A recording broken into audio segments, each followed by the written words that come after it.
കോഴി കെട്ടാനല്ല തലയിൽ പൂടി ഉണ്ടാവുമല്ലോ. എന്താ ജനങ്ങളെ പറ്റിയ അതൊരു കാര്യം ചെയ്തിട്ട് അടുത്ത ഇലക്ഷൻ വരട്ടെ, ജനങ്ങൾ തീരുമാനിക്കുക ആർക്ക് വോട്ട് ചെയ്യണം.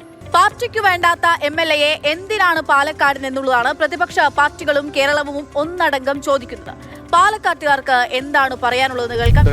ലൈവായിട്ട് അവരുടെ ഓഡിയോ ക്ലിപ്പിംഗ് അടക്കം വരുന്നുണ്ട്.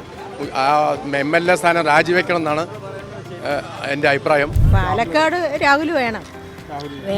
എന്തറിയോ, പെണ്ണുങ്ങളും കുറേയൊക്കെ ശ്രദ്ധയും വേണം. അങ്ങനെ തെറ്റ് ചെയ്തൊന്നും നമുക്ക് ഞങ്ങളുടെ മനസ്സിലൊന്നും ഇല്ല. അങ്ങനെ പെടുത്തിയതായിരിക്കോ അല്ലെങ്കിൽ അങ്ങനെയാണെന്ന് അങ്ങനെ തോന്നലുണ്ട്.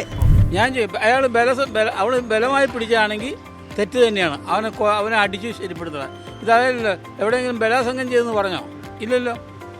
എന്താ ജനങ്ങളെ പറ്റിയ അവർ ആൾക്കാരുടെ മുമ്പിൽ പോയിട്ട് ഞങ്ങളുടെ MLA ഇന്നതാണോ പെണ്ണുപിടിയാനാണോ എന്ന രൂപത്തിലേക്ക് എത്തി. എനിക്കറിയില്ല, ഞാൻ ഒന്നും കണ്ടിട്ടില്ല കേട്ടിട്ടില്ല. 3 കുരങ്ങന്മാരുടെ അവസ്ഥയാണ്. കാണരുത്, കേൾക്കരുത്, മിണ്ടരുത്. അവ തെറ്റ് ചെയ്തിട്ടുണ്ടെങ്കിൽ കോഴി കെട്ടാനല്ല തലയിൽ പൂടി ഉണ്ടാവുമല്ലോ. അയനാർ പറഞ്ഞിട്ടുണ്ടല്ലോ, ഇവിടെ പെണ്ണുള്ളിടത്തെല്ലാം പെൺവാണിപ്പ് ഉണ്ടാവുമല്ലോ. പിന്നിപ്പോൾ അവർക്ക് എന്താ പത്ര കുറയ്ക്കാനുള്ളത്? രാഹുൽ തെറ്റുകാരനാണെങ്കിൽ തെറ്റ് ചെയ്തിട്ടുണ്ടെങ്കിൽ കോടതിക്ക് പോവാം, പരാതി കൊടുക്കാം. അതിനോട് നിയമ സംവിധാനങ്ങളുണ്ടല്ലോ. രാജിവെക്കേണ്ട ആവശ്യമില്ല. രാജിവെച്ചിട്ട് എന്തിനാണ്? ഓരോ സർക്കാരിന് ചിലവല്ലേ. രാഹുലിനെ കുറിച്ച് പറയാൻ ഇങ്ങനെ ഒരു സ്ത്രീലമ്പടനെ നമ്മൾ താങ്ങുന്ന പാലക്കാട്ടുകാർ വോട്ട് ചെയ്ത ആളുകൾക്ക് അപമാനമാണ്.